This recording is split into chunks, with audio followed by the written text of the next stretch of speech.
Gerçekten 28 Şubat süreciyle birlikte aslında ciddi bir akamete uğradı bizim okullarımız, İmam Hatip liselerimiz, ortaokullarımız. 600 bin civarında olan talebelerimizin sayısı maalesef 28 Şubat sürecinden sonra 60 bine kadar düştü. Yani %90'lık bir erime söz konusu oldu. Tabi bunda 28 Şubat sürecinin soğukluğu ve katsayı sıkıntısının çok büyük payı vardır. Ancak 2012 yılından bu tarafa katsayının halledilmesiyle birlikte bizim okullarımıza daha öncesinden olduğu gibi ciddi rağbet oldu. Çok şükür halkımız zaten öncesinden de ciddi rağbet gösteriyordu. Biliyorsunuz bizim okullarımızın %90'ını vatandaşlarımızın kendileri yaptırıyorlardı. Yine rağbet o kadar çok büyük bir rağbet vardı 28 Şubat sürecinden önce.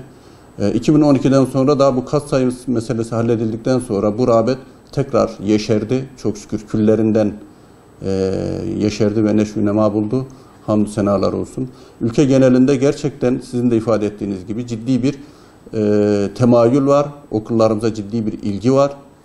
Buna siz 10 yılın bir susamışlığı diyebilirsiniz. 10 yıllık bir ara oldu maalesef.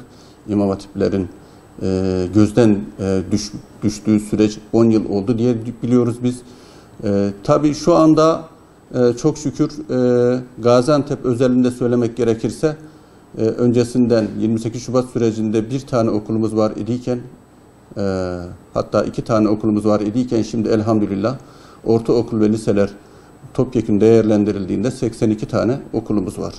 Bunun 50'ye yakını ortaokul, 32'si ise kız ve erkek olmak üzere liseler teşkil etmektedir. Şimdi tabii malum çevrelerin ve kamuoyunun bu hususta daha önceden de yaptıkları olumsuz propagandalar vardı. Biz yaşıyorduk. Bizim kendi okul zamanımızda liseye gittiğimiz dönemlerde de aynı sıkıntılar biz maalesef malum çevrelerce yaşadık. O çevreler şu an yine boş durmuyorlar. Okullarımız üzerinden ya da milli eğitimin genel sıkıntısı üzerinden okullarımıza maalesef saldırmaktadırlar. Okullarımızdaki birden yükselen başarının yani yükselen değerin farkına vardıkları için okullarımız üzerinde spekülasyon yapmaya çalışıyorlar. Fakat vatandaşlarımız, halkımız, milletimiz bunun farkında. Yani okullarımızın her geçen gün kalitesinin hem nicelik hem nitelik açısından arttığının farkında elhamdülillah. Çok ciddi bir rağbet var. Gaziantep'te de genel manada okullarımızın hem kalite açısından yani akademik başarı açısından hem de rağbet açısından yüz güldürücü bir sonuca ulaştığını biz biliyoruz. Fakat tabii bu son çıkan bu adrese dayalı tercihlerde bazı bölgelerimizde sıkıntılar yaşamaktayız. Nasıl derseniz mesela Karşıyaka'da bir kızımız ortaokulu bitirmiş bir kızımız eğer liseyi tercih etmek istediğinde sistemde kendisine en yakın yer olarak Gazikent'i görüyor. Yani bu mesafe tabii 8-10 kilometrelik bir mesafedir ki yani orayı tercih etmesi mümkün olmuyor. Böyle birkaç mahallemizde bu tür sıkıntılar var. Ben inşallah bu sıkıntıların da yine Milli Eğitim Müdürlüğümüz kanalıyla önümüzdeki süreçte değerlendirileceğini ve çözüme kavuşturacağına inanıyoruz. Şimdi bakın şöyle bir durum var. Aslında milletimiz bu okulları tercih ederken sadece iyi bir İmam Hatip olsun, iyi bir ilahiyatçı olsun, iyi bir il vaizi olsun, ilçe vaizi olsun, iyi bir müfti olsun diye göndermiyor. Tabii bunu bu şekilde düşünen vatandaşlarımız da olmakla birlikte ekseriyetinin biz dinine, diyanetine değer veren, onu benimseyen, hassasiyet sahibi olan ve aynı zamanda da fen bilimlerinde belli kariyer yapmış, belli bir meslek edinmiş, tıbbiye gibi, hukuk gibi, mühendislikler gibi alanlarda da okuyabilen dindar evlat yetiştirme gayesiyle, milletine ve memleketine faydalı olmak amaçlı evlat yetiştirmek gayesiyle bu okulları tercih ettiğini biz biliyoruz. Nereden biliyoruz? En azından ben biliyorum, kendimden biliyorum ben. 85 İmam Hatip Lisesi mezunuyum. Ve babam bizi oraya gönderirken fen alanında bir okul tercih etmemiz ve aynı zamanda da dindar, dini değerlerine, mukaddesatına sahip olan bir evlat olarak yetişmem gayesiyle oraya gönderdiğini biliyorum ben.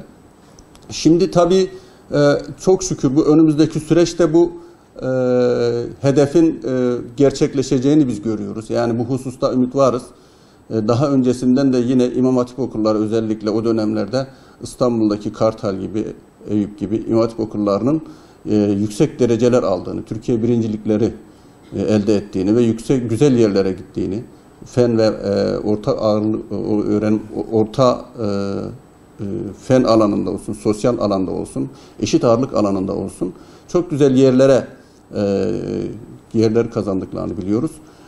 Bu dönem için de aynı şeyleri biz görüyoruz. Yani küllerimizden yeşerdiğimizi biz görüyoruz. Özellikle proje okullarımıza bu hususta çok büyük şeyler düşüyor, vazifeler düşmektedir. Bu okullarımızdan çok ciddi başarı elde edecek, dereceye girecek talebelerimizin biz yetişeceğini görüyoruz. Bizim bu hususta ümidimiz yüksek. Geleceğimizi biz daha aydınlık görüyoruz bu okullarla. İnşallah biz isteriz ki bütün okullar İmam Hatiplerin müfredatı kapsamında olsun.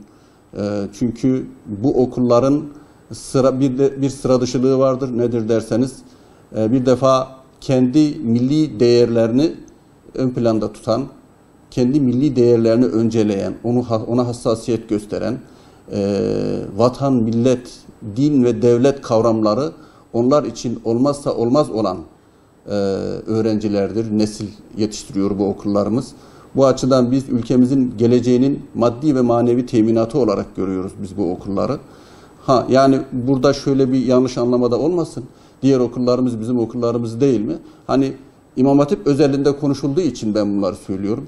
Yoksa diğer okullarımız da bizim kendi okullarımız, kendi insanımızın çocuklarının gittiği okullardır. Kendi neslimizin yetiştiği diğer başka bir ve bizim olan kurumlarımızdır.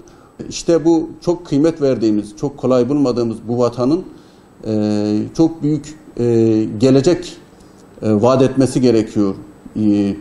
Milletimize ve İslam alemine, İslam ümmetine gelecek vaat etmesi gerekiyor. Niçin derseniz biz bu medeniyetin tabii mirasçısıyız Türkiye olarak. Osmanlı'nın bakiyesi olarak İslam milletleri, İslam devletleri, İslam toplulukları bu ülkeden ve tabii özelde de bu ülkenin yine nüvesi olan bu okullardan çok büyük bir beklenti içerisindeler. Biz bu ülkeye, bu millete ve bu medeniyete hizmet etmek mahkumiyetindeyiz, mecburiyetindeyiz. Bu sebeple bu okullar çok önemlidir. Bu sebeple bu okulları tercih etmemiz gerekiyor. Tabii bu mihraklar bazen böyle çok sıra dışı durumları çok büyük bir hadiseymiş gibi gösterebilirler. Çok küçük habbeyi kubbe yapmak suretiyle kendilerince bir kamuoyu oluşturmaya çalışmak isteyeceklerdir. Fakat milletimiz bu insanları biliyor. Milletimiz bizim okullarımızın durumunu da biliyor. Buna prim vermeyeceğini düşünüyorum. Kamuoyunun bu tür haberleri çok ciddiye almaması gerektiğini düşünüyorum. Çünkü bunların çoğunun abartma olduğunu, maksadın üzüm yemek değil, bağcıyı dövmek olduğunu görmelerini bekliyorum.